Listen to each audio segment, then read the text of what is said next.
So tonight is a terrific evening.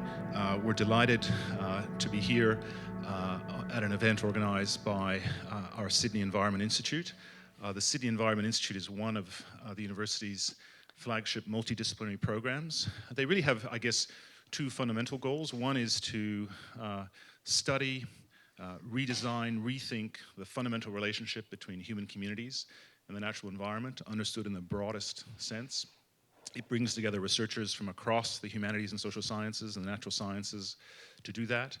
We have extraordinary strengths in those areas, so we're very proud of the work they do. And they also have I think one of the most extraordinary public programs at the university. So this is yet another of their wonderful events. And they bring together all kinds of different speakers and experts in the field.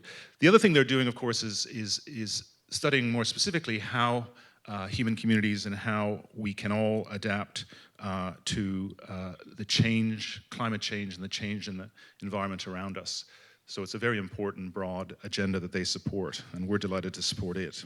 And I do want to acknowledge Ian McCalman, one of the directors of the SEI, here tonight as well.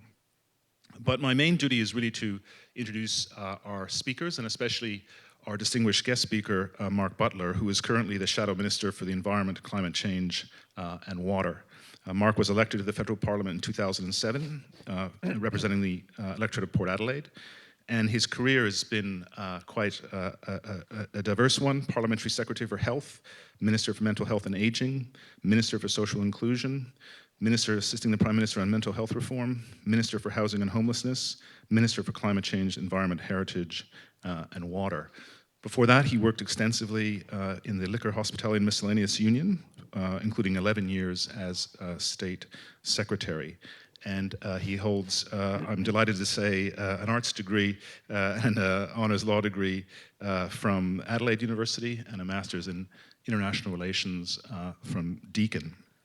I'm also delighted to have our colleagues Tony Vasel, who's the holder of the Delta Electricity Chair in Sustainable Energy Development in our Faculty of Engineering and Information Technology. And Tony will be providing a response to Mark tonight, and also one of our PhD students, Lizette Collins, who's a candidate in the Department of Government and International Relations, specializing in climate change adaptation policy. So the format is Mark will give a keynote address, Tony will respond, Lizette will respond. We're making Mark work for his visit. Then Mark will take a seat with Lizette, and Tony will convene a broader discussion. So I hope you can all stay and engage with that. So without further ado, I'd like to invite Mark Butler to give us his keynote address. Thank you very much. Well, thank you, Duncan. Thank you for that kind introduction. And can I also acknowledge the traditional owners, the Gadigal people of the Eora Nation, and pay my respects to their elders, both past and present. Particularly thank the SEI for, sorry, one of my sister unions was the SEIU, so I always think about putting a U on the end, the SEI for inviting me to this event.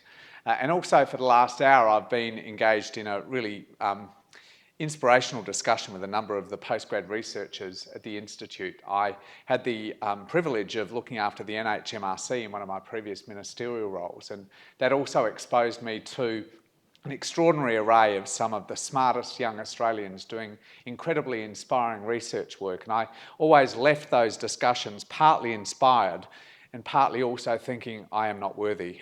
These are really clever people doing extraordinary work. So thank you for that, and I hope you continue to do that extraordinary research, and the SEI continues that cross-disciplinary organisation really of research into some very important public policy areas.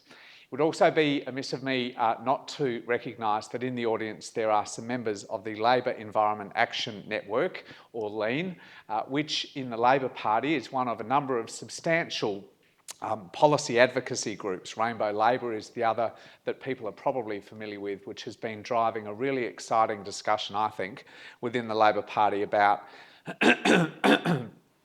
our climate change and energy policies moving into the next election period, which, as you know, is coming upon us pretty quickly. I want to thank you for the opportunity to talk about Labor's plans for Australia's transition to a clean energy future, because this really is a very important time to be having this discussion. We're still, after all, basking somewhat in the warm afterglow of what was a very successful conference in Paris in November and December last year. The electricity industry itself, I'm glad to say, is starting to have very serious discussions about the vast array of challenges that it faces, including the challenge of decarbonisation. And as you know, of course, we're now, I think, about 5 or 6 days into what promises to be the longest election campaign in Australian history, a prospect which I'm sure brings unadulterated joy out in all of you. Certainly does for me. But for the Labor Party, this is also a very timely discussion, because over the last several weeks, I've been engaged in about 50 different consultation sessions, primarily around our position on post-2020 emissions reduction targets for the Paris Agreement, but inevitably also involving a very deep discussion, not so much about targets, but more about pathways to get to the target of 2030, whether it's a 26 to 28% emissions reduction target that Tony Abbott and Malcolm Turnbull are proposing, or whether it is the Climate Change Authority's recommendations around 2030 targets, which has been the subject of our consultation. And while I'm obviously not in a position yet to announce where we've landed on those consultations, we are at the latter end, at the back end really of those considerations. I hope that I am able to give you some reflections or some indication of the sorts of things that people are talking to the Labor Party about. But before I go to domestic policy, I thought it would be worthwhile to reflect a little bit on the Paris conference, because this is a very important frame for this policy.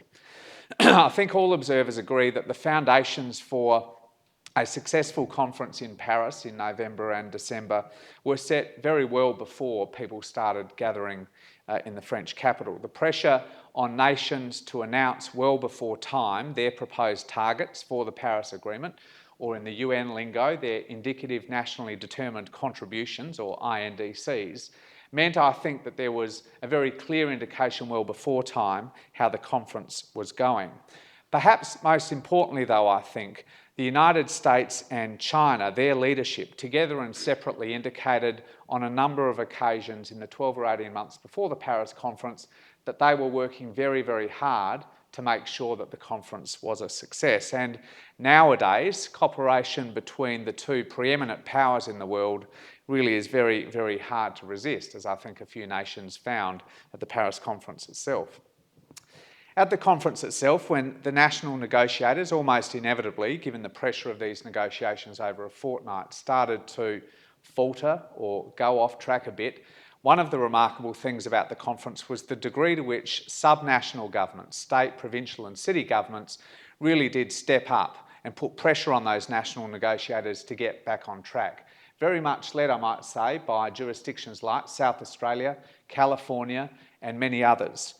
And unlike many previous COPs or conferences of the parties, the business voice in Paris was largely one, I think, that was urging action rather than resisting action, which had been a significant trend at past conferences. So friends, we start the new year with an agreement from all nations now, not just developed nations, but all nations, to take action to keep global warming, in the new lingo, well below 2 degrees above pre-industrial levels, as well as a more qualified commitment around a 1.5 degree threshold. Very importantly, nations have also agreed to a 5-yearly ratchet mechanism, which will place upward pressure on national commitments to the Paris conference, because the sum total of the targets that are incorporated in the Paris Agreement take us closer to 3 degrees of warming rather than well below 2 degrees, which after all was the commitment that was agreed. Given that not much time actually at the Paris conference was spent on the individual targets themselves, the negotiations really were focused on the overall framework and the end commitment. It's important to note that that process, the ratchet mechanism, starts as early as 2018, so the year after next, which has very important ramifications for the debate that we're having here in Australia about what our targets should be.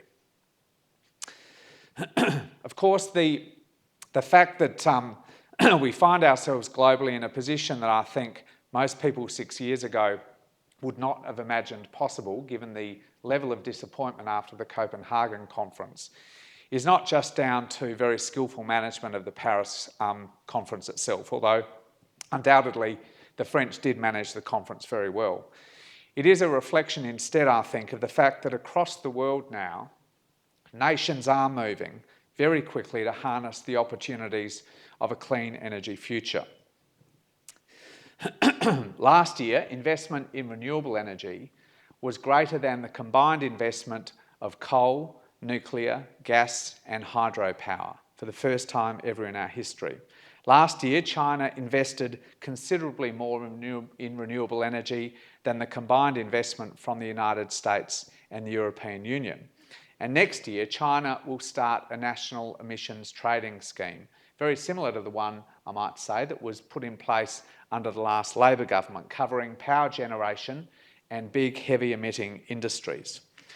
Ernst & Young expect that China will increase its renewable energy targets for 2020 from 100 to 150 gigawatts of solar power and from 200 to 250 or even 280 gigawatts of wind power by 2020. And it's worth remembering when you think about those numbers that the entire Australian electricity system is only about 50 gigawatts. And it's not just China that is making this shift. India also has very, very ambitious investment targets, particularly in solar power, out to 2022. In the United States, 200 of their 500 or so coal-fired power stations have either been closed in the last 5 years or have had a target date set for that closure. And in the United Kingdom, a Tory government only very recently announced that their last coal-fired power station, in the home of coal-fired power, their last coal-fired power station will close by 2023. These are all hard-headed decisions by national governments that are aimed at positioning their people for a large share of the enormous jobs and investment opportunities that flow from a clean energy future. But it's also a hard-headed recognition that, as the Governor of the Bank of England said in September leading into the Paris conference, climate change will threaten financial resilience and long-term prosperity. And while there is time to act, the window of opportunity is finite and it's shrinking. So to those who still argue in this country, in some of our media outlets, on the op-ed pages of some of our newspapers, or one in particular, and for some in the National Parliament, for those who still argue that climate action is not necessary or should not be pursued, these trends and the Paris Agreement itself, I think, send a very clear message, and that is, it's over. The time for debating whether we should take action is past. And the debate around the world, and in most corporate boardrooms to boot, has shifted instead to asking, what do we need to do and how fast do we need to do it? None of this is meant to suggest that meaningful climate action or meaningful action on climate change is going to be easy. For Australia in particular, the transition to a clean energy future presents huge challenges, as well as very, very significant opportunities. The challenges largely flow from our highly emissions-intensive economy. OECD data confirm that Australia produces more greenhouse gases per head of population than any other OECD country. Now, the Chief Executive Officer of a big Australian company recently came to see me to complain about me regularly using that statistic and said that I should use some other indicator. So I referred him at the time to the emissions intensity of our economy instead, the number of tonnes of carbon pollution that are produced per unit or per dollar of GDP. And within the OECD, we're not the top of the list, but we're second after Estonia. I'm not sure what's happening in Estonia, but it's not good. In fact, Australia produces 3 times the level of pollution per unit of GDP produced in Japan. We produce more than twice the level of pollution produced in the UK and Germany, almost twice that of the United States, and fully 25% more than produced in the developed economy that most closely resembles Australia, which is Canada. In large part, this reflects an economy that has been built on coal-fired power, as well as the energy-intensive manufacturing operations that tend to be attracted to the cheap and abundant power that coal produces. Of course, Australia's emissions profile is also heavily impacted by other sectors of the economy, for example, the way in which we use land, our transport sector, our mining sector and the like. But tonight I want to focus particularly on energy. The truth is that the transition to clean energy around the world is already presenting a very deep challenge to our role in the global energy market, particularly as a major coal exporter. As the world shifts to renewable energy, as well as to other low-emission sources of power, such as nuclear and gas, coal demand is in very significant decline. Coal demand in the United States has been dropping since 2007. Last year, in the largest coal market in the world, China, thermal coal imports dropped by fully 30%. And in India, often held up as the great hope for the global coal market, thermal coal imports in 2015 dropped even more, by a whopping 34%. Unsurprisingly, given that 3/4 of coal consumption in the world happens in those three countries, these trends are wreaking havoc on the industry. The coal price has collapsed. The world's largest privately owned coal company, Peabody, is on the verge of Chapter 11 bankruptcy in the United States. The Queensland Resources Council reports that more than half of the thermal coal mines in that state, Queensland, are operating at a loss, and unsurprisingly, thousands and thousands of jobs have been lost. But in the domestic market in Australia, coal is still king. More than 3/4 of Australia's electricity still comes from coal, including some of the very highly emissions-intensive brown coal-fired power stations in the Latrobe Valley in Victoria. And now, not only is Australia one of the most energy-intensive economies in the world, we also have one of the most emissions-intensive or highly polluting electricity sectors in the world. Our electricity sector in Australia produces more carbon pollution per megawatt hour than China's, and about 87% more than the OECD average. Electricity generation in Australia is the single biggest source of carbon pollution, accounting for fully 1/3 of our national total, and it simply must get cleaner. And herein lies the opportunity, because in electricity, unlike many other sectors of the economy, cleaner technology to produce power already exists, and it's constantly getting better, and it's constantly getting cheaper. Australia is also blessed by the fact that we don't just have lots of coal and lots of gas and lots of uranium. We also have some of the best renewable energy resources on the face of the earth. Across most of the continent, we have great solar radiation. Particularly across the south of the continent, we have extraordinary wind resources. And especially in the Southern Ocean, again on the south, we have some of the world's best tidal and wave energy. And over many years, including particularly here in New South Wales, it pains me to say as a South Australian, we've consistently demonstrated that we have some of the best minds and some of the most innovative businesses that are hungry to drive this transition to a clean energy future. And under Labor, when we were in government, we had made a promising start down this pathway. During our 6 years in government, we legislated for a 20% renewable energy target. We created the Clean Energy Finance Corporation and the Renewable Energy Agency, or ARENA, and in 2012 we put a price on carbon. And during that period, wind power in Australia tripled.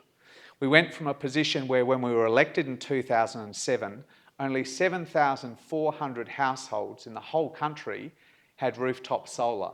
And when we left government 6 years later, that number was 1.3 million, and it's continued to climb. And also, with the support of the CEFC and ARENA, we were able to approve the largest wind farm in the Southern Hemisphere down in Victoria, the Macarthur Wind Farm, and the largest PV solar farm in the Southern Hemisphere here in New South Wales. Jobs in the renewable energy industry tripled during a period that included the global financial crisis, and it wasn't just jobs that people most commonly associate with that industry. In my own state of South Australia, in Adelaide, in Northern Adelaide, a venerable old Australian company, IXL, 150-year-old family company, decided to set up a factory to build something new, to diversify from their 150-year history of building electrical appliances and car parts. Using Australian steel, they built 100,000 steel frames to support the 2 million solar panels that go into that world's largest, or Southern Hemisphere's largest, PV solar farm in New South Wales, creating dozens of jobs in a very traditional manufacturing prism. In the first 12 months, particularly of the carbon price, with those other policies also having an impact, carbon pollution levels in the national electricity market reduced by 7% in just 12 months, with renewable energy increasing its share of the market, of the national electricity market, by fully 25% in that 12-month period, all at the expense of coal. And by 2013, Australia was rated in the global index run by Ernst & Young, the big renewable energy index for business. Australia was rated as one of the 4 most attractive countries on the face of the earth in which to invest in renewables, up with the big powerhouses of the United States, China and Germany. And in significant part, investment flowed to Australia from these big global companies because there was bipartisan support around the renewable energy target. There wasn't around the carbon price, I can assure you, but there was around the renewable energy target. It gave investors confidence that they could come and invest in long-term projects that would be durable beyond changes of government. Now, of course, that all came crashing down in one infamous radio interview that the then Prime Minister Tony Abbott did with one of your local radio identities, a fellow called Alan Jones. You may have heard of him. Within a few short months in 2014, the Prime Minister then withdrew support from the government for the renewable energy target and appointed a very sceptical panel to review the target. The CEFC and ARENA were targeted for abolition in the 2014 budget, and a barrage of confidence-crushing commentary started to flow from senior members of the government, including the Treasurer, who described a wind farm you see when you drive from Sydney to Canberra as utterly offensive again on Alan Jones' radio show, as if he was sort of judging some sort of confronting sculpture at a community art show. And the Prime Minister's description of his experience riding a bike near a wind farm on Rottnest Island, which was told with the same sense of horror with which Homer describes that passage Odysseus took between Scylla and Charybdis in the Odyssey.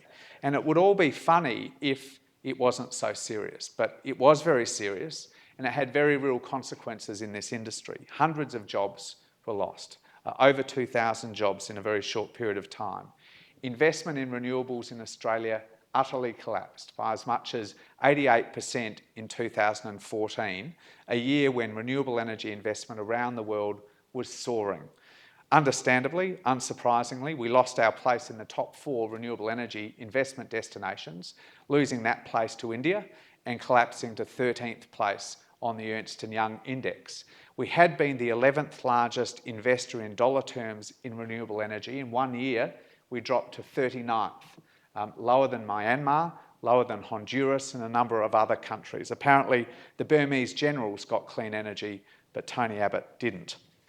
And as coal-fired power stepped into that breach, as renewables started to recede, carbon pollution levels in our electricity sector, after starting to come down for the first time in the nation's history, understandably started to rise again by as much as 5% in just the 18 months after the carbon price mechanism was repealed in mid-2014. Now, last year, I and others in federal Labor took the view that we needed to find a way to restore a level of investor confidence back in the renewable energy industry, to prevent those companies that had flocked to Australia over the previous years from simply packing their bags and leaving the shores of Australia for more friendly investment environments. And we were very strongly urged to take that approach by the renewable energy industry itself. But while a revised renewable energy target with bipartisan support in the Parliament, as well as, frankly, a change of Prime Minister from Tony Abbott to Malcolm Turnbull has lifted confidence again in the renewable energy industry, actual delivery of new renewables projects remains far too slow. And confidence won't have been helped much by Malcolm Turnbull's decision last week to cut all of the grant funding in the Renewable Energy Agency for research and development and commercialisation of emerging renewable energy technologies. Now, this crisis, and it is a crisis, in Australia's renewable energy industry is set against a background of an electricity sector that is confronting profound challenges across a range of different fronts. There is a pressing need to start the very difficult process of decarbonising our electricity sector, but the most basic rules of the national electricity market don't reflect that imperative at all. The National Electricity Objective, the law, and the market rules are all based exclusively on the reliability of supply of electricity and affordability. They say nothing about the third pillar of modern electricity policy, which is carbon. So the implementation of policies directed at decarbonisation, like, for example, the renewable energy target, end up feeling like trying to bang a square peg into a round hole. And there's a myriad of other challenges in the electricity sector. Flat or even declining demand for electricity over the last several years has meant that there's an oversupply of electricity generation in the market. And our generation fleet is starting to age. By 2020, about half of our generators in Australia will be more than 40 years old, which is well beyond the end of their design life. And by 2030, that figure will be as high as 2/3. So even leaving aside the imperative of decarbonisation, the nation would in any event be having to have a discussion about how we retire and then renew our generation fleet. All of this, in our view, demands a comprehensive strategy to modernise Australia's electricity sector. We must explicitly recognise decarbonisation as a central policy imperative in electricity. And there must be real ambition again in this country to grow renewable energy. Labor is committed to delivering policy that will ensure that at least 50% of Australia's electricity by 2030 comes from renewable energy resources. And if elected this year, we will commission advice on the best policy mechanism to deliver on that commitment. Now, that mechanism may well not be a simple extension of the current renewable energy target. Overseas experience over the last several years reveals a strong shift to different mechanisms, a shift that we're very keen to explore. By contrast, at this point in time at least, the Turnbull government has no plan at all for renewable energy beyond 2020. We have the revised RET until then, and then no policy beyond that date. So when we asked Malcolm Turnbull in question time whether his government would join with Labor to make the 50% renewables target a bipartisan commitment, instead he described our policy as reckless and announced that his government would be focusing on other abatement opportunities, to use his words, such as clean coal. Now, my consultations over the summer, including with the electricity industry, have also revealed a widespread view that a national policy is needed to deliver an orderly process of closing down the more heavily polluting older coal-fired power stations in this country. And we're considering those views very closely at the moment as we finalise our election policy. We also heard very broadly from the business sector, from environmental groups and many other stakeholders, a demand for much more ambition around energy productivity and energy efficiency. And again, we're considering those demands very closely as well. And as I hope you would expect from the Labor Party, we're heavily focused on ensuring strong supports for the regions, the communities and the workers that will be most directly impacted by this transition to a clean energy future. Over the summer, as I was undertaking these consultations, I spent time in the Collie Valley in Western Australia, a coal-fired power community essentially, in the Latrobe Valley in Victoria, as well as the Illawarra and the Hunter Valley here in New South Wales, talking to unions, to local councils and to businesses about those impacts, some of which are frankly already hitting them. Support for those communities, I want to stress, will be utterly at the centre of Labor's policy around modernising our electricity sector. Before I close, I want to say just a few words about the broader task of reducing Australia's emissions profile, or our carbon pollution levels, beyond just the electricity sector, because while electricity is the largest piece in that jigsaw puzzle, it is, at the end of the day, only one piece. Now, unlike most other developed countries, actually almost all developed countries I can think of, unlike those, Australia's emission levels at the moment are going precisely the wrong way. They're going up.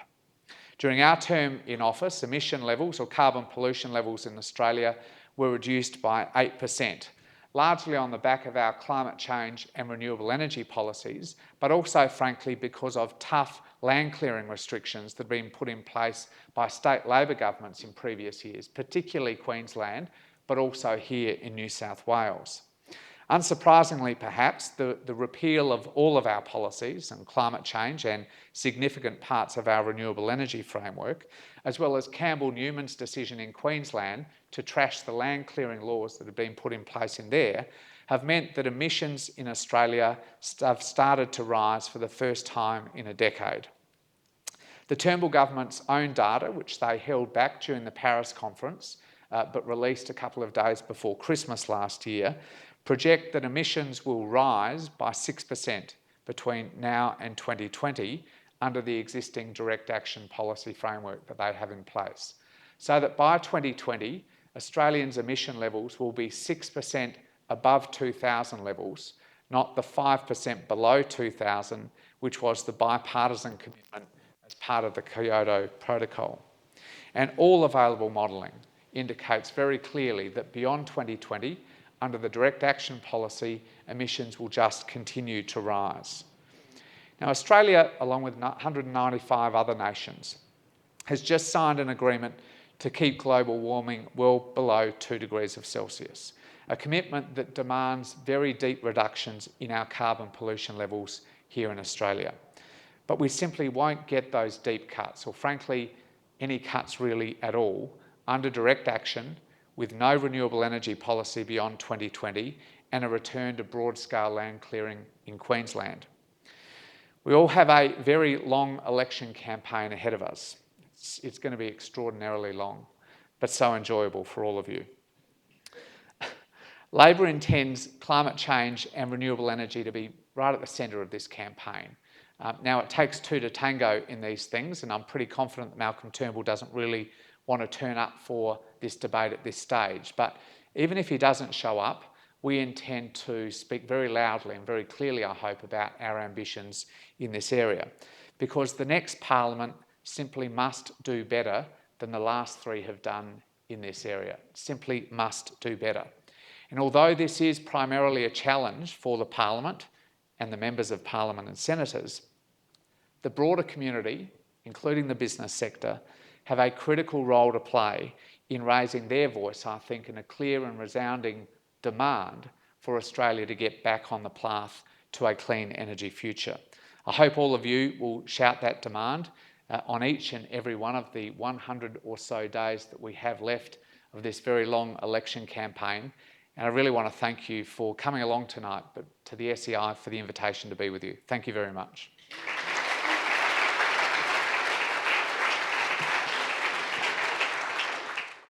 My great honour to be able to respond to that. So while you were talking, I took some notes about things that I think that resonated strongly with me, and I hope with many other people in the room as well. And I've really actually got six points here that I'd like to address on each one. You mentioned that the result of the Paris Agreement was really a global consensus on the need to decarbonise and to look at the future industries and consumption and use of energy so that we don't exceed really 1.5 degrees of global warming. And I think many of you will have already seen the reports and the charts of the last 6 months or so that have come from organisations like NASA, where we are seeing actually extremely rapid increase in global average temperatures over this last period of 5 or so years. So I think that the challenge is actually going to be much harder than earlier politicians and earlier analysts would have thought. The change is happening faster and the challenge is getting harder. So very, very keen to see your view that the next Parliament's job is going to be harder than any previous Parliament in this aspect. Also, you mentioned that clean energy is the new industry, which I highly agree with. It disappoints me a lot to see the issues that can be addressed with new technologies being presented more as a challenge and a cost rather than the opportunity. The issues for Australia are that our traditional and long-lived industries are no longer being able to provide the jobs and the income and the attractions for new employment that the future industries will. And the clean energy futures, I think, are really the ones that Australia needs to start addressing. We need to train people for those industries, and we need to manage this transition, I think, away from those industries. So hats off to governments that accept that this is actually an opportunity as well as a challenge. And if we continue to argue and debate the need to maintain our existing industries at the expense of moving into the new industries, I think we'll all be worse off for that. You also discussed the electricity sector facing profound changes, and this is a really big and challenging issue for the industry. Australia's electricity generating industry, most of the plant is over 20 years old, and much of it is coming to the end of its life.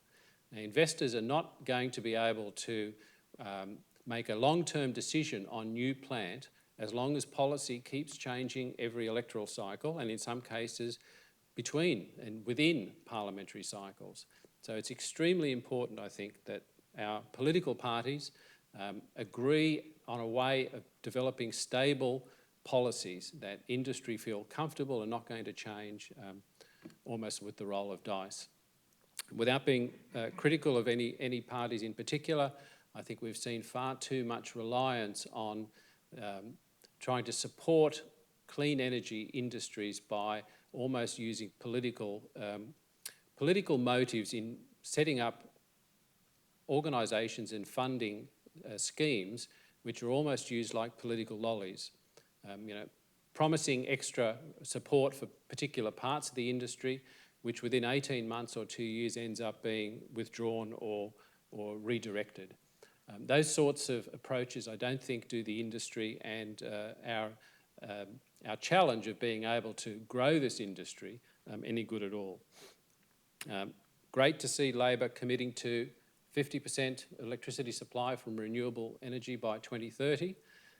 It's really only 13 years away or so. So this is a big challenge. A large part of our research here in the Faculty of Engineering is actually on how do you manage this transition by going from a centralised, large-scale, remote power system to new systems where you have variable, distributed and diverse ranges of electricity generation. And our analysis, I think, is showing that it is doable for sure, but it is going to be done through a different mechanism to the way we operate now. And it was great to see you mention the electricity rules as being silent on emissions and relying really largely or requiring this very high level of reliability. I think the rules need to be changed and addressed, and I'm pretty sure that most people here wouldn't have gone through and read the 1,700 pages of rules. I suspect people in your office may have to have done that, but it is a nightmare. And the rule changing process is really one of the big challenges also that I think the clean energy and the renewable industry in particular will face. Beyond electricity alone, as you mentioned, emissions are starting to rise again. This is, I think, probably not a surprise to many of the people who follow this and who live this day to day, that a large part of the reduction that we saw over the last few years has been because we've used less electricity. The electricity demand in Australia peaked in about 2009, and every year, up until the last figures that are available, electricity consumption and generation has decreased every year. And given that our electricity supply is largely coal-fired and gas or fossil-fuelled, then it doesn't make any, it's no surprise that emissions have not grown as fast, and in fact emissions from the electricity sector have decreased a little bit. However, I think this is the first year where we're not going to see such a drop in electricity demand again, and inevitably with population growth, natural growth in industry, we'll start to see emissions starting to rise again. And beyond the electricity industry and the other industries that Mark mentioned, this is starting to happen as well. So the challenge is going to become even harder. We have a more challenging target coming out of Paris, We've lost some of the mechanisms to be able to influence and manage greenhouse gas emissions, and our emissions themselves are starting to go up. So I think it's a really, really challenging task for future political parties to be able to turn that around. And good luck to the next parliament to be able to do that. And finally, your last point is that, you know, the next parliament's going to have to do better. I think we've got 10 or 20 years ahead of us where I think every parliament is going to have an even bigger challenge. We can be quite happy to see large percentage growth in installed renewables, for example, and you made the case for photovoltaics. But from the bigger picture, they are still a very minor part of Australia's electricity generation. It's quite easy to get big changes from a small base. The real challenge will come to get from 20% to 25 to 30 to 50%. These are huge changes that will require very, very tough decisions. Multi-billion-dollar investments need to be made, encouraged, and managed. So thank you, Mark, for presenting your party's view on what the problems are, what the challenges are, and hopefully you'll be able to take some questions from the audience that might be able to put you on the spot. Okay, thank you.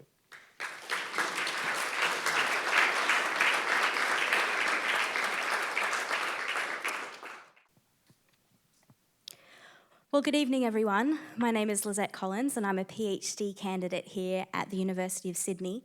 And I wanted to use my time here tonight to broaden the discussion a little bit that we've been having here, because you see, my speciality is climate change adaptation. And so I want to talk a little bit today about adaptation. Now, I mentioned I'm a PhD candidate, and I actually submitted my thesis about a month ago now. And the thing about being a PhD student is when you're out and about and you meet people and they say, oh, what is it that you do? And you say, oh, I'm a PhD student. And they say, oh, what is it that you research? And what they're really asking for is not a 45-minute breakdown of your 85,000-word thesis that you have lovingly crafted over the last 4 years. What they really want is a snappy one-sentence answer. And so you have to get really good at delivering that one-sentence answer. So when people ask what it is that I research, I say, well, look, I study climate change adaptation plans as they're developed by local governments across Australia.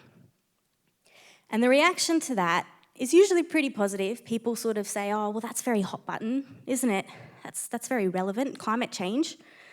And the other sort of reaction that I get is one of a little bit of confusion and a little bit of surprise, because people sort of look at me and they go, climate change adaptation plans?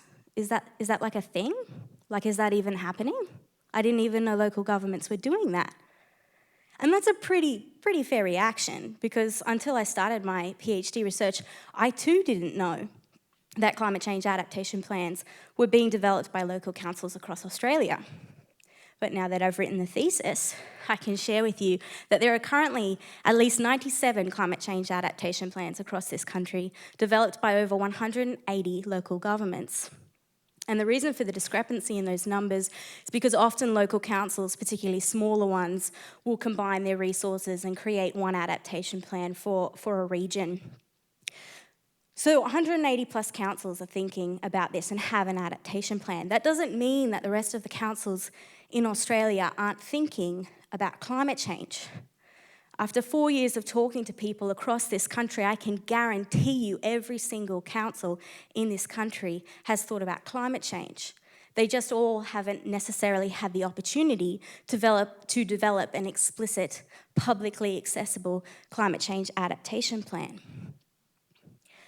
So why is it that I'm talking about adaptation here today? For the most part, tonight, what we've been focusing on is discussing climate change mitigation. And so what I want to spend the rest of my time doing is talking about the difference between mitigation and adaptation, and why I think it's so important that when we have discussions like we're having tonight about mitigation, that we don't forget to also think about climate change adaptation. So climate change mitigation is really about trying to stop, slow, halt climate change. That's why there's all this discussion about emissions and about carbon, and it's a lot about numbers and trying to find the sweet spot where we can still develop our economies, but not sort of trash the earth as we do it, right? Climate change adaptation kind of does what it says on the box, right? It's about learning to adapt to the predicted climate impacts that we're all going to face as communities into the future. And when I explain this distinction to people between the two things, the reaction I sometimes get is, I don't know, adaptation sounds like kind of a cop-out, doesn't it? I mean, it kind of sounds like you're throwing in the towel on mitigation, like just giving up and go, oh, we'll just jump straight to adapting, right? And that's a pretty fair assessment. And about 2 decades ago, it was a very important conversation that was being had internationally, and particularly being had in the US. You see, academics called it a moral hazard. They said it was a moral hazard to think about climate change adaptation, because what that did was it took some of our brain power, some of our research, some of our resources away from thinking about mitigation and into thinking about adaptation. And why do that when we should be putting everything behind mitigation? About trying to lessen the emissions, about trying to lessen our carbon footprints. But in 2016, we no longer have the luxury of being able to talk about climate change mitigation without also having a discussion about climate change adaptation. And in fact, we haven't had the luxury of doing that for quite some time. In 2007, the Intergovernmental Panel on Climate Change, in their 4th assessment report, said that anthropogenic warming and sea level rise would continue for centuries due to the timescales associated with climate processes and feedbacks, even if greenhouse gas concentrations were to be stabilised. And I can't tell you how many conferences I've been to over the last 4 years where I've sat there and someone stood here with a graph behind them and explained to me that even if every single person in the world stopped using fossil fuels tomorrow, we would still need to adapt to the changes that we're already locked into for hundreds of years. Even if we are successful at mitigation, we will still have to work on adapting to the climate change that we're locked into. I think it's really important that we discuss both mitigation and adaptation. And to wind up, I'm going to tell you the title of my thesis, because I picked the words for it actually very carefully and very specifically. It's called Confronting the Inconvenient Truth. And I use the word confront because it has 2 meanings in the dictionary. The first meaning of confront is to come face to face with a hostile or argumentative intent. And when it comes to climate change, as a race, we are really good at coming at it with a hostile and argumentative intent. We have debated climate scientists, we have challenged climate scientists. Climate science itself has been misrepresented, misunderstood, and denigrated over and over again, here in this country as well as globally. And that's one way that we can confront the challenge in front of us. But the second meaning of confront is to face up to and deal with a problem or difficulty. And I know that we're also capable of the second one, because otherwise I wouldn't have 97 climate change adaptation plans that I could write 85,000 words about. If we're going to confront climate change successfully, we need to be talking about both mitigation and adaptation, because it's too late, unfortunately, and as scary as that is, to think that mitigation will be enough.